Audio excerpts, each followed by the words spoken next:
So Hello. here he is, and will he enlighten us with his adventures in this very interesting Masters?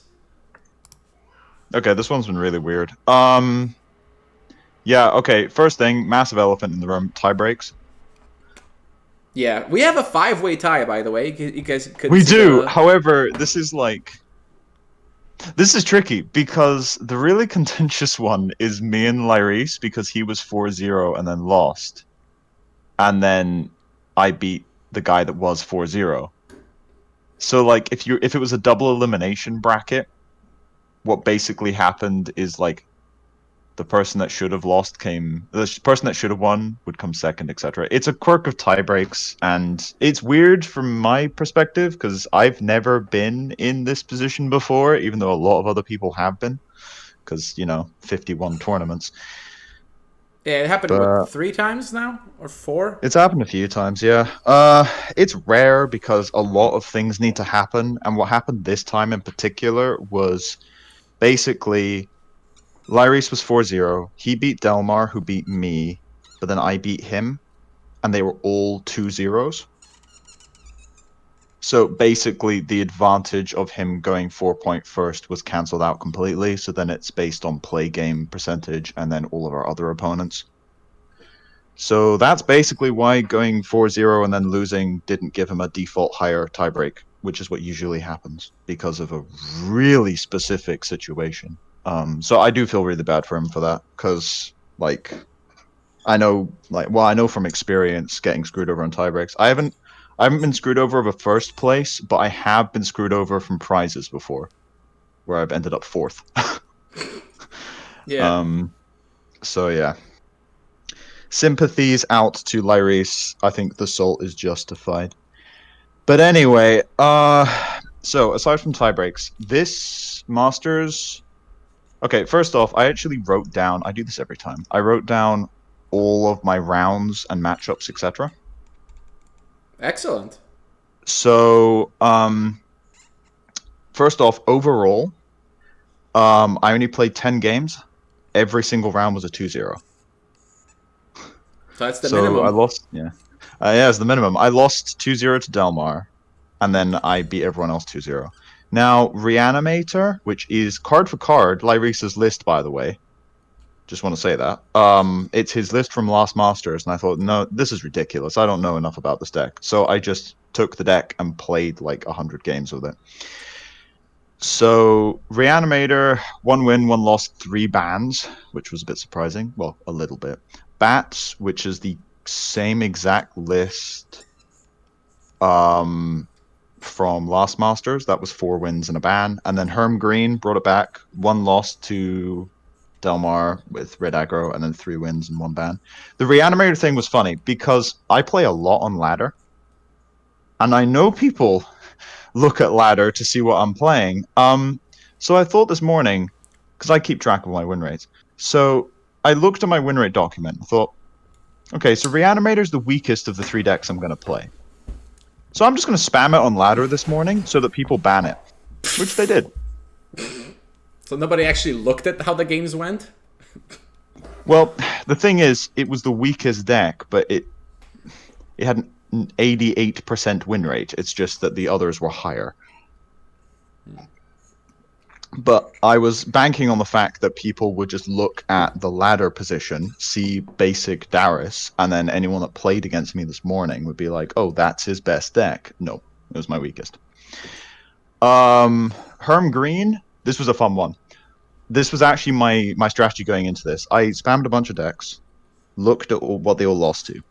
Herm Green has only lost to aside from this Masters, has actually only lost to the chicken deck.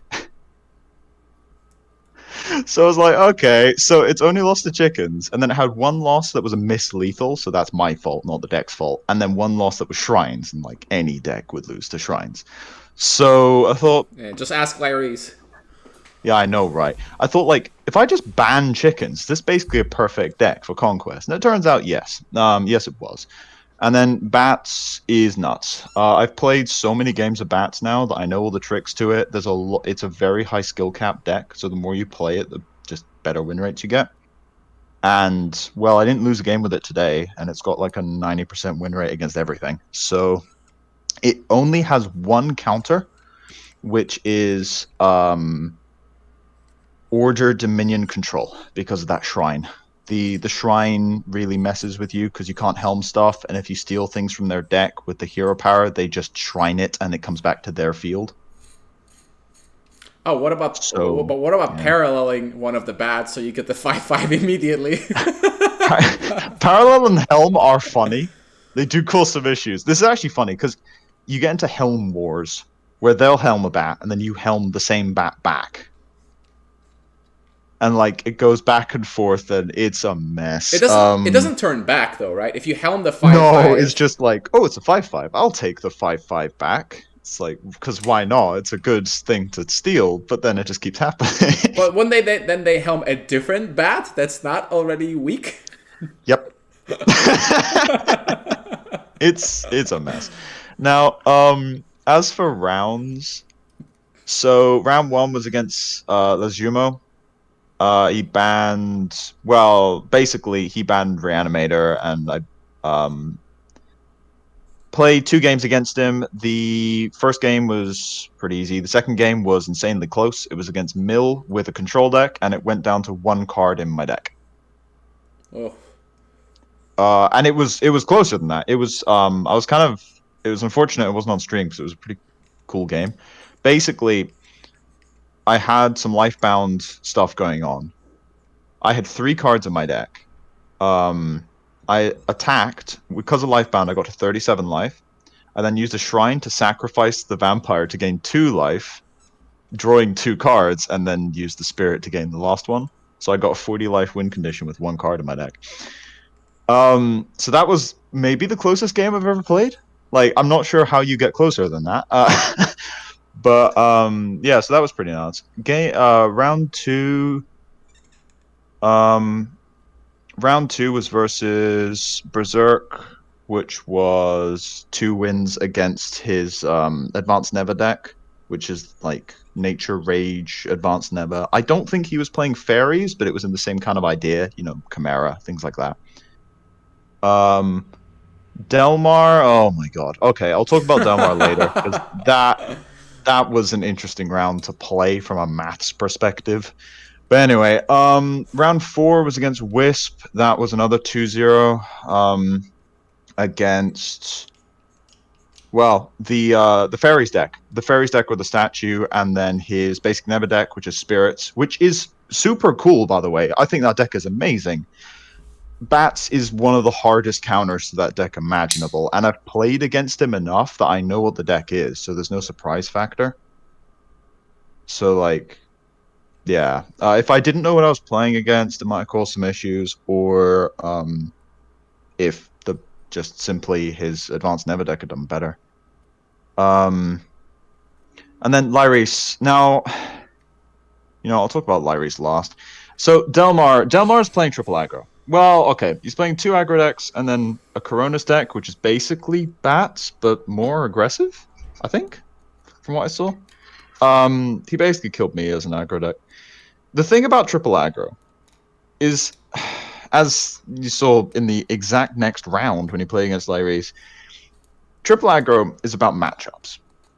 You pick your 3 decks, you go in, and I've done this myself, you go in, and you really hope that you don't run into that one guy who's playing mid-range decks.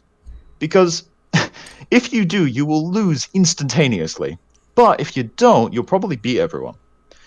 So, triple aggro usually does pretty well, but very rarely wins. Because it's very, especially since we shifted to 5 rounds, by the way, it's actually very difficult to luck out through 5 rounds.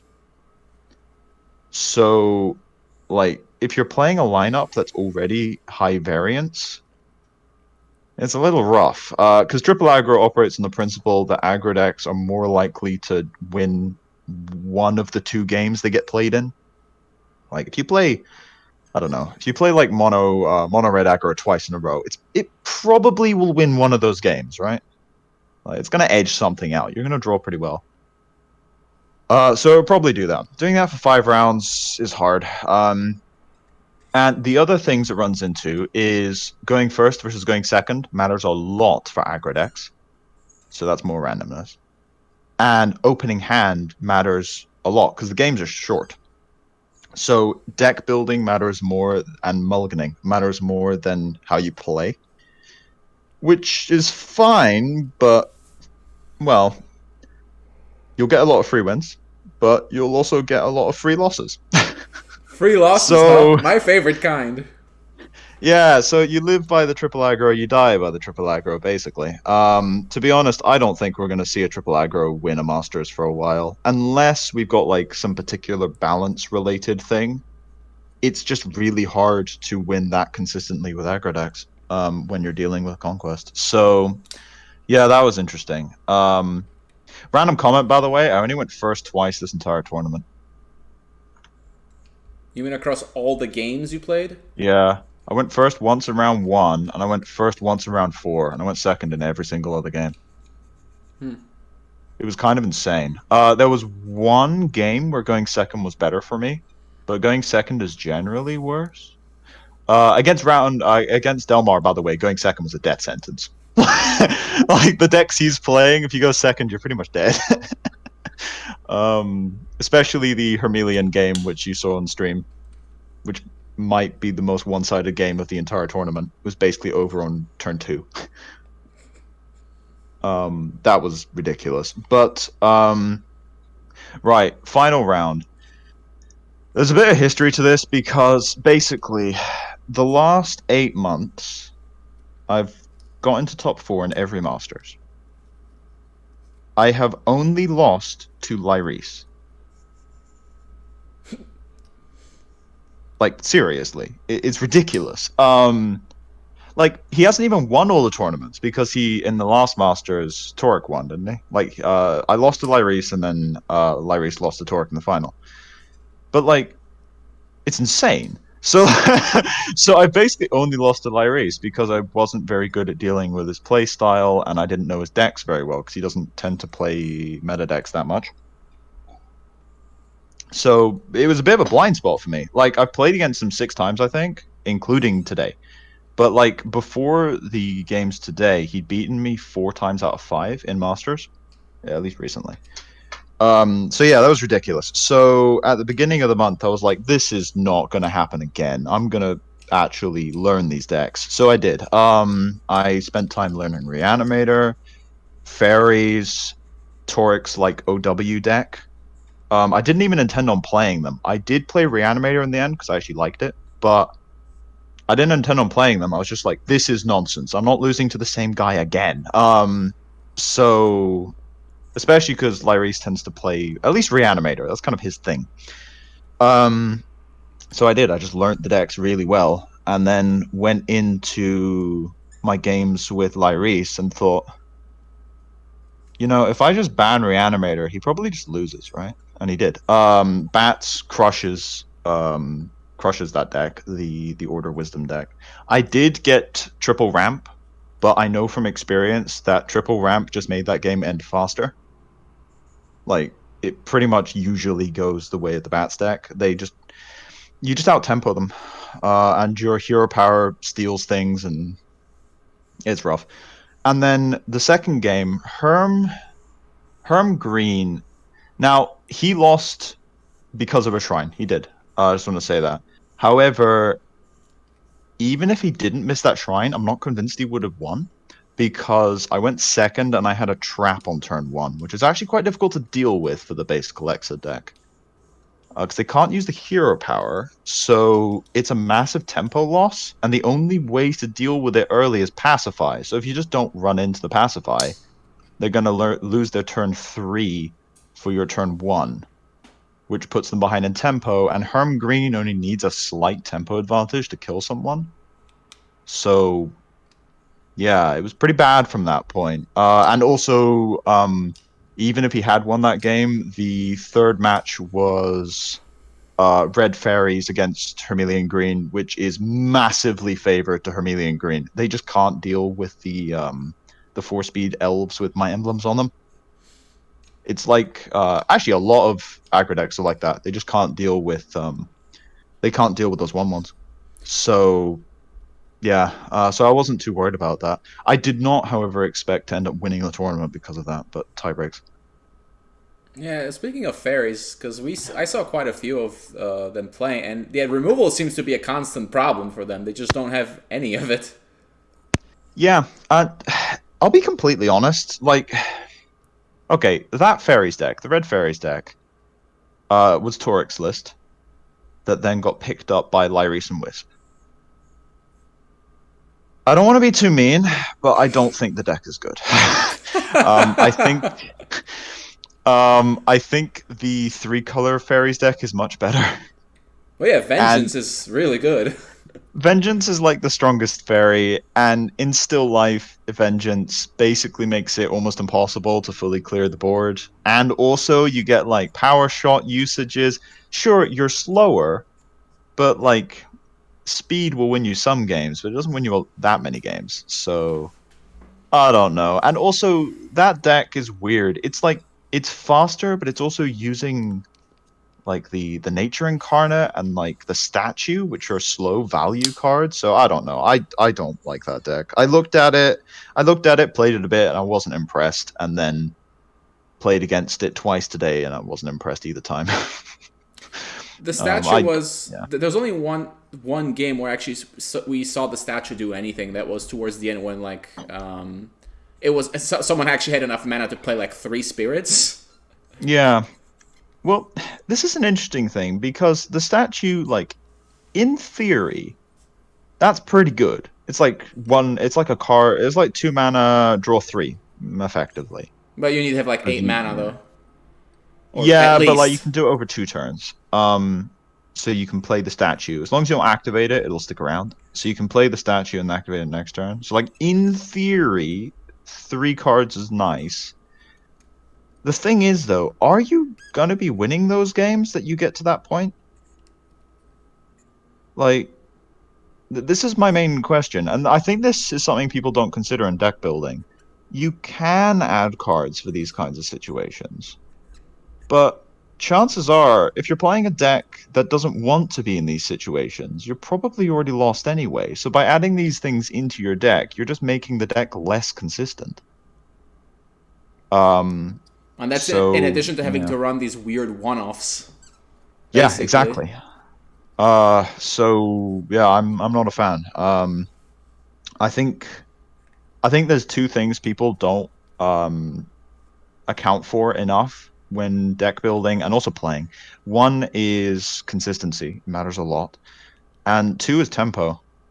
Um, I win probably about half my games just by out tempoing my opponent when I'm not playing an aggro deck, just because I notice that they're like this is another one. So people hold up pacify on turn 2 against me a lot. The thing is, like, okay, this is also what happens with death traps. So if you have a death trap in play and your opponent holds up pacify, if you attack, they trade a card and 2 mana for your card and 2 mana. It's an even trade, which is what they want because they have better cards later in the game. But if you just don't attack and then play another creature, they just skipped their second turn. Like, what are they gonna do? Not play anything the next turn?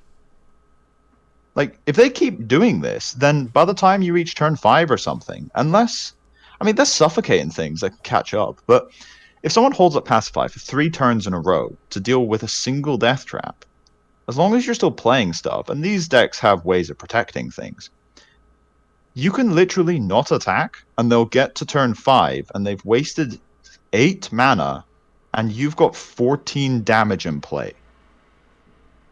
So what do they do? There isn't any card that's worth 4 mana that could clear that, because like Suffocate won't do it. So let's say they play Suffocate, you just attack with an ambush strike and the hero power, and they actually get one shot. So they can't just do that. And this is where you get a lot of free wins with these kinds of decks, is people relying on Pacify, and if you don't run into it, you can sometimes just win. So yeah, I feel like people don't account for just mana, basically. Wasted mana is a big deal. It adds up to entire turns over time. And if you don't have priority, then you need something else. You need like massive card advantage or like life gain or something like that. Because otherwise you're just going to lose. But yeah. That's also why Herm Green is really strong, by the way. Because people just do tempo losing plays against it. And if you lose tempo against Herm Green, they just kill you. So it's, yeah. But anyway, so it's been an interesting testing time for this Masters, I think.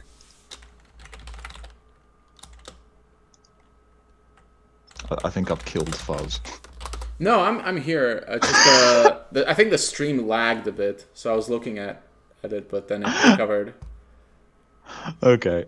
Yeah, I think it's fine on my end now. Oh, I had it on mute. it seemed like it was only like 10 seconds or something. Cool. But yeah, I will say, I think a lot of players don't bother with ladder because they don't think it's worth playing, and then just show up to Masters and it's like, ladder is pointless.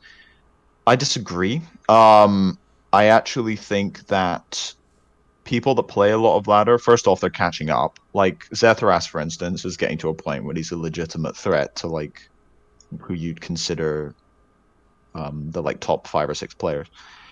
But there's like over time, the number of people, like when I go into Masters, the number of people I'm worried about like being matched into is steadily decreasing because I know that a lot of players aren't playing ladder. So even if they're playing against each other, you need a volume of games to refine the deck you're playing. Because you just need to, like, you just need an amount of games to see if things are, like, working or not. Shrine counts are a good example of this. A lot of Masters decks have really bad shrine counts because people just aren't playing the decks enough. And that really shouldn't be the case. So you get like people that are amazing deck builders. They're coming up with crazy stuff. But a lot of their lists aren't very refined because they're simply not playing them enough. So yeah, you did at least 10k of games of priests. You know, if you had 10k games of priests, I don't think you could lose to anyone. That's like 10,000 games, dude. That's how do you even do that? Like, what is that? Like 4,000 hours of one day. yeah. But yeah, so I think that's a big thing. Like knowing matchups is important. Knowing how consistent a deck is important. And also being attached to a deck just because it's the deck you like playing is fine if that's what you want to play, but you shouldn't expect to do well with it every time. There's a limit to what that can give you if you're not keeping up with what is and isn't strong. Although the meta right now is actually quite nice. There's like 5 or 6 decks that are really strong. So, but anyway, that's my spiel on the whole ladder conquest thing. Seems good to me. Teach the young ones. I feel like I'm more teaching the old ones at this point, but yeah, I mean, I think the balance in the game right now is weird because we basically got a situation where there's 5 or 6 super strong cards, but there's a lot of decks. So, like, I don't know. There's because there's an argument for I mean, there are some cards in the game that are objectively too strong, but there's an argument to not changing any of them because the current metagame is pretty diverse. So I don't know. Probably just leave it for longer because we got like fungus, obviously. But then there's like bats, phoenix, chicken. I don't know, vengeance probably. Although no one plays fairies for some reason. At least not like vengeance and things. That confuses me. Fairies is one of the strongest decks in the game, and just people don't play it. It's really weird. Like every other deck in the game that gets like powerful, people just pick it up and start playing it. Apart from Fairies. Maybe they don't Really like the weird. 4-color thing, or however many colors it has. Maybe like it's yeah, it's possible, I suppose. Then again, Herm Green is like this as well. Herm Green has been hilarious. It's been like a tier 1 to 2 deck for literally 2 years, and it's never been popular at any time. Like it only randomly shows up because a few players have it in their like back pocket, but people just don't pick up the deck. So I mean, everyone has their preferences, so it makes sense, but it is quite funny. Whereas like monocorruption, monocorruption, there is always someone that's going to play it. It doesn't matter how bad the deck is, someone will play it. There's just something about monocorruption control that people really like. So I don't know. That'd be I feel like that's an interesting survey to do. Like, are there decks that you just play? Like, what type of decks do you just not like even trying? Because there definitely are. What's the other type of deck that gets played all the time? Right, Phoenix decks. Phoenix decks get played constantly, even if they're not very good. So yeah, it's I guess when you got a small community, like people's personal preferences matter more. Oh yeah, it's not like we have like 10,000 people playing and testing and like have insane amounts of data. Yeah, there's no like averaging out as well, where like the people that are willing to shift will drift to the top and things like that. So there's a lot more kind of like people sticking to their guns type of thing, which is fine. Masters is one of the exceptions where people tend to shift decks a lot. I think the stuff being played today was quite different to the stuff from 2 months ago, even though the balance is the same. I'd be curious to see Well, that last time deck there were matchup. way more colorful fairies.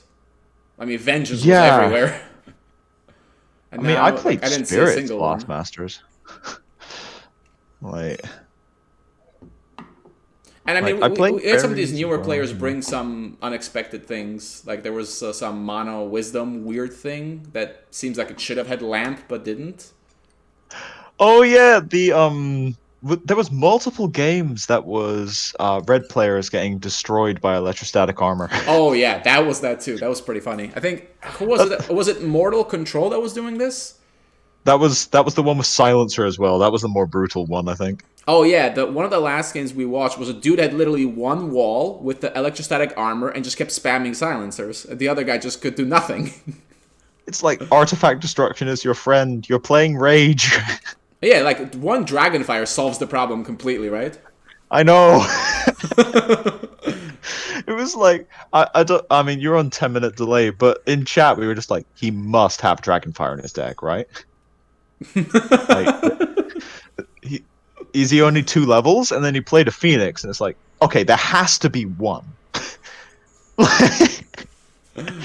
I actually don't know if he's playing Dragonfire. I I, mean, obviously the lists will get published, but like, I didn't see one. yeah, because The only it's like one answer of the was Cannonade, reasons. but the thing is that only works if it's alone on the field.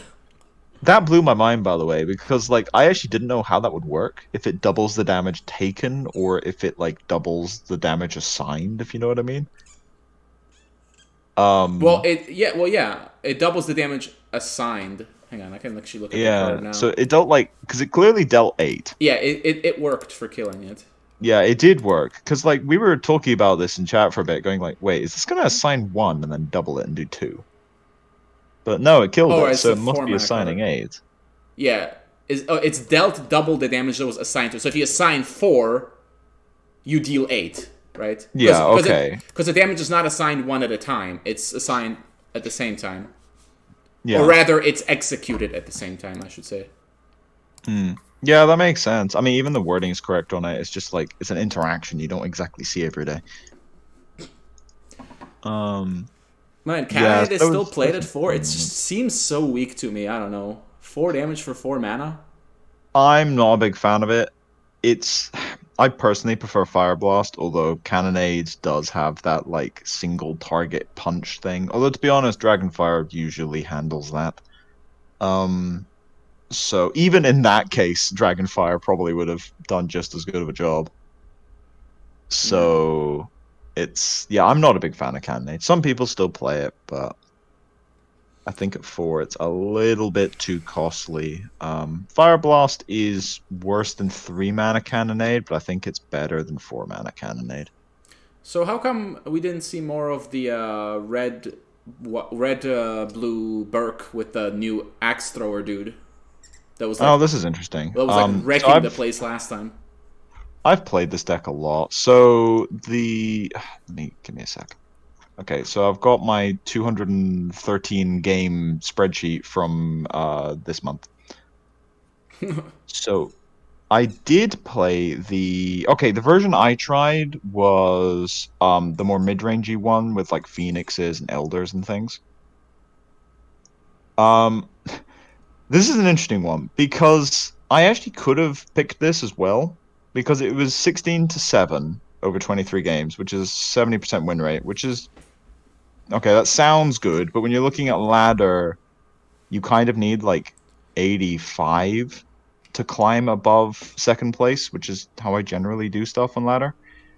Um, so it wasn't good enough. However, an important statistic here was that it basically only lost to chickens. Well, chicken zombies, which was almost unwinnable, by the way. It's not even because of the chicken, it's because of the Harsford stuff. Um, that deck just can't beat like the Harsford zombie start. Just can't do it. So yeah, but if you take away chickens, that's most of the stuff it loses to. So it's pretty good. And the only other 2 losses I had at least on record were to the like slightly slower red decks. I mean the adage is you either want to be like fast, much faster or slightly slower, at least when you're dealing with mirror match type stuff. So yeah, honestly, I think that Burke deck is pretty good. It's bad against chickens, like really bad against chickens, but it's Conquest. You can ban it. So it was up there. It was a contender for lineup. It just wasn't quite as strong as some of the others, but it definitely was a contender. I think the deck is solid. Cool. Yeah, it actually does deal with the chicken itself pretty admirably. What else has been pretty good? Oh, here's a fun one. Some people can try dragons. Keanu, yeah, Keanu, Nature Rage Dragons. It's really weird to play, and you need to get used to it, but it's actually pretty good. So, yeah, that was a lot of fun to mess around with. That was like, yeah, that's like if you get good at that deck, you can do really well with it. That's quite fun. So you What just else run was the there? green dragon and the red dragon?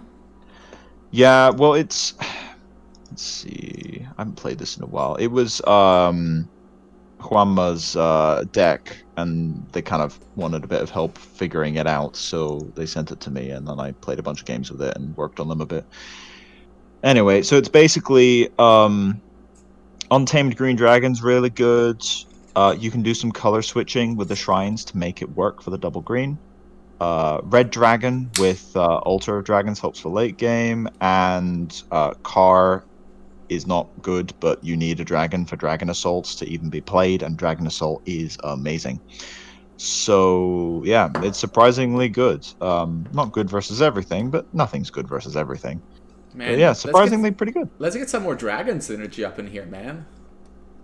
Like yeah, genuinely like that's a fun deck. Also Torix I've just labeled this Toric Control. The basic Alex Order Wisdom deck that Lyris was playing.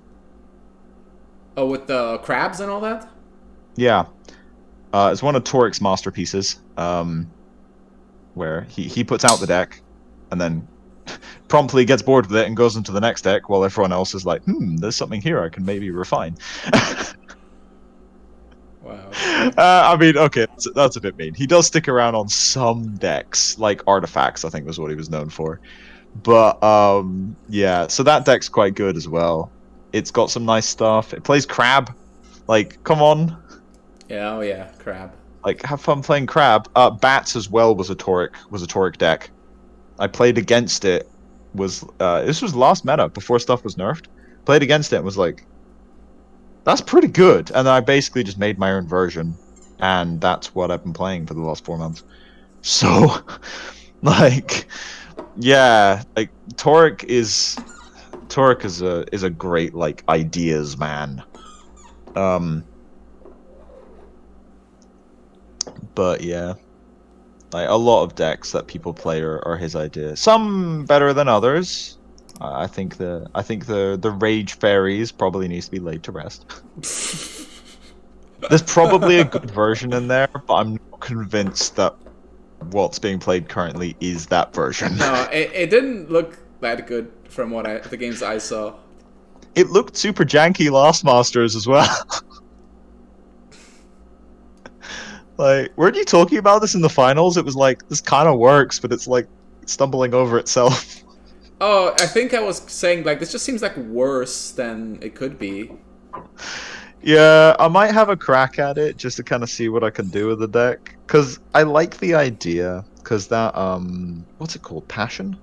The Rage Fairy. Yeah, Passion. Like, 3 speed, swift, with a secondary ability. It's pretty decent. There's and nature flying. is a good, yeah, flying as well, which is underestimated. So there's like, it's a good card to build around to some extent. And the rest of the nature stuff is pretty good. And you probably want to be reverenced because it gives you some longevity, sure.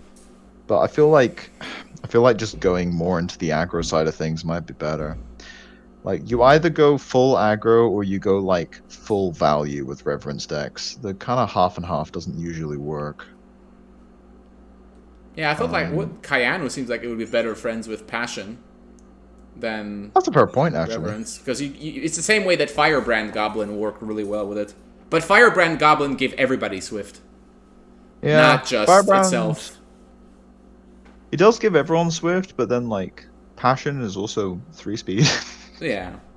Well, I mean, yeah, Jesus, the Firebrand Goblin had 3 speed? God damn. Oh, no. Just no. Actually, was anyone playing Goblins? I didn't see anything like that. That's another deck that, like, periodically phases in and out of existence. Well, like, Rage got... How much more damage can we do to Mono Rage? Not enough to stop Delmar playing it, apparently. Delmar's version of it was like, it's like the natural end point, like 15 1-drops or whatever it was. Yeah, that's ridiculous. I'm kind of curious how many 1-drops he's playing. It can't be 16. One of them's a legendary.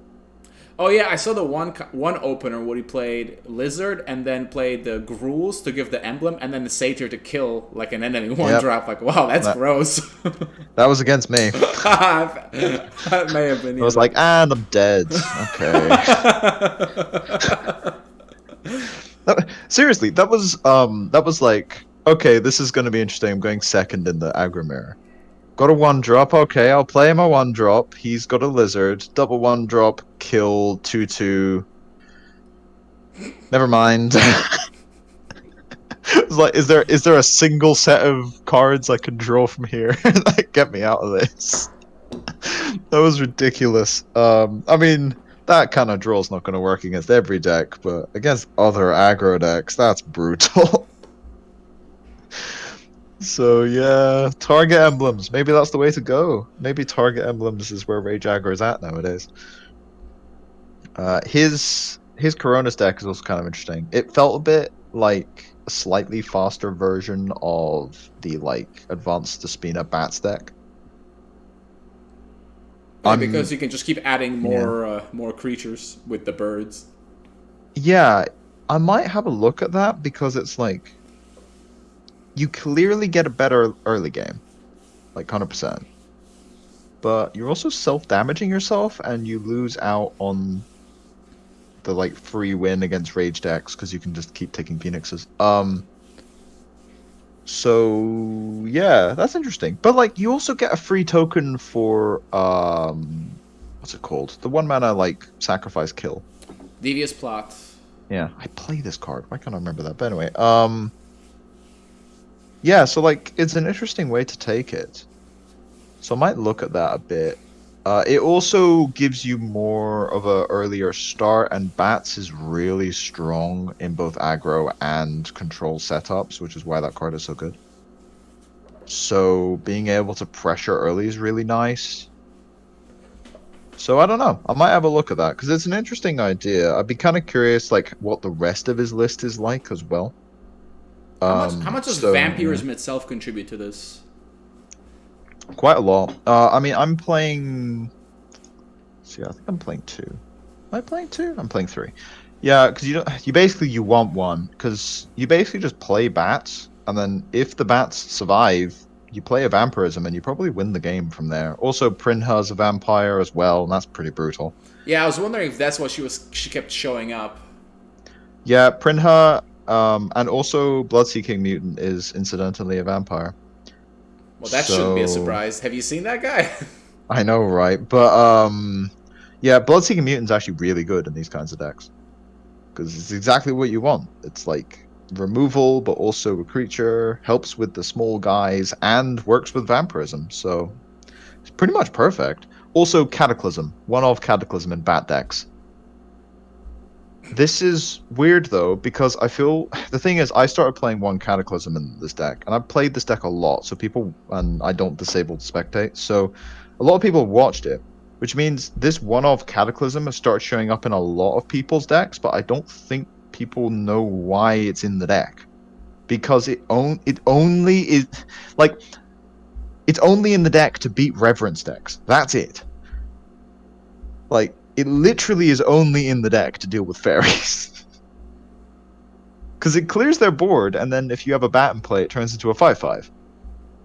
So that's why it's there, and it's not often used in the latter version, depending on what's around. That's also why it's a one-off, because the Reverence games go long enough where you'll probably draw it, but you can just divine it away. But like people have just been playing Cataclysm in lineups where they're banning fairies anyway.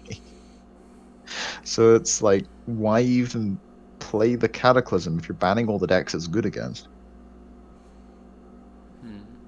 This is why it's important to know the decks you're playing. Also, random comment: Scarab is actually really good, but it's primary, so I could play more than four. But just the way that deck building went, four was the right number. For the bats deck, you mean? Yeah, I'm playing four Scarabs. It's yeah, I was playing five for a while, and I was playing three. Went around with some numbers, and then I took out the fifth Scarab for a Cataclysm, and so I'm playing a primary card at 4 copies. It is kind of weird. um, it's I don't think I've ever done that before. If I've ever played a primary card, it's always been like 10 of them. Well, that's supposed to be the whole point. Yeah. Yeah, exactly. So, like, the thing is, even Scarab currently is actually pretty good as primary because it encourages you to keep going up mana, so you kind of want to keep drawing them. But that's only if that's your primary game plan. I actually expect Scarab to show up a lot. It's pretty good. Um, like it's always going to cost a lot of mana, but there are some decks that can't really deal with it. If you go turn one, Spark Scarab, it's actually not that easy to deal with for some decks. Like Fumes does it, Rage can maybe Fireball it the turn after or something. So like there are decks that can deal with it, but not all of them.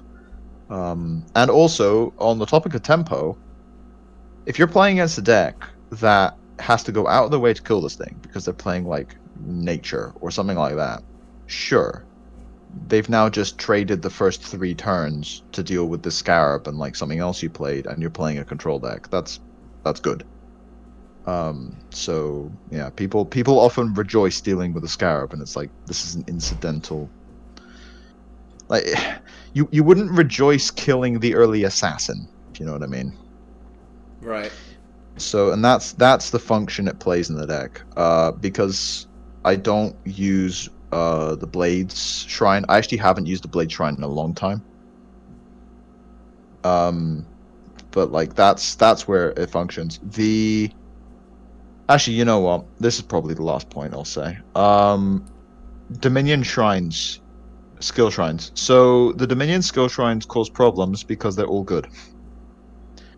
Well, okay, Metropolis is probably the weakest of the three, but you're not usually playing mono Dominion.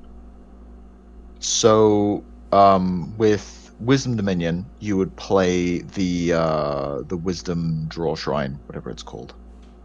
Ancient Ruins? Yeah, there you go. Ancient Ruins, like just to get value. That's what you would play. Or for the Nature one, you play Enchanted Spring. It's your value shrine. One of the slots is value. You need that, or you need Stronghold Metropolis, or something. You need a way of generating value in a Dominion deck because you don't draw a lot of cards. Now, the other shrine slot in every Dominion deck is removal. And the question is, you can play Cathedral and Assassin's Guild, but then you don't have a value shrine. So there's a problem. So play one or the other. Assassin's Guild is so much better at removal. It just is. Two problems. One, you need to have an assassin or a spoiled aristocrat in hand usually, or an incarnate if you're playing that. Also means you need to have them in your deck, which in the case of assassin is not that bad. In case of aristocrat can be. But the second problem is it leaves you without an ability to gain life as a control deck, and that's the reason I play Cathedral. Cathedral deals pretty well with a lot of tokens. It makes anything that's a 2/3 into a 1/2, which is so much less scary. And it gains you life, which is really important. You need life gain in a control deck. And there are other efficient ways of removing things, so I'd rather have something that I don't have access to, which is life gain, rather than like an Assassin's Guild, which is 4 mana, body, kill something, which Helm does. So like, I'd rather just have the thing I can't get access to normally. So that's why I play Cathedral. I've been playing Cathedral on Dominion control decks over Assassin's Guild for like 12 months at this point. But anyway, so that's my little thing on that, because I sometimes get messaged on that, so I thought, you know what, I might as well say it. But anyway, seems fair to me. Me done, I think. Whew, okay. Well, we went on for almost 50 minutes. That was longer than I thought. But see, only you could pull it off because you have you have the best English speaking ability of all of our top players. Yeah, I think I also have the best ability to talk for insane amounts of time, which is why I'm stopping here. Oh yes. I mean, if we had like Album, we could go on for 2 more hours probably. Yeah, but if we had Album on, then you wouldn't have been solo casting for like 5 hours, so I'll give you a break. That's true. So, all right, we'll catch you guys in the next one. I don't know because Ifko's been dealing with some issues, so I don't know if he'll have time for like any real updates. But other than that, we'll see you in May. May your roads be littered with raisins, or I don't know where I'm going with that. And grapes. Oh yeah, grapes, much better. See you, everybody. Thanks for tuning in, and we shall see you. Bye.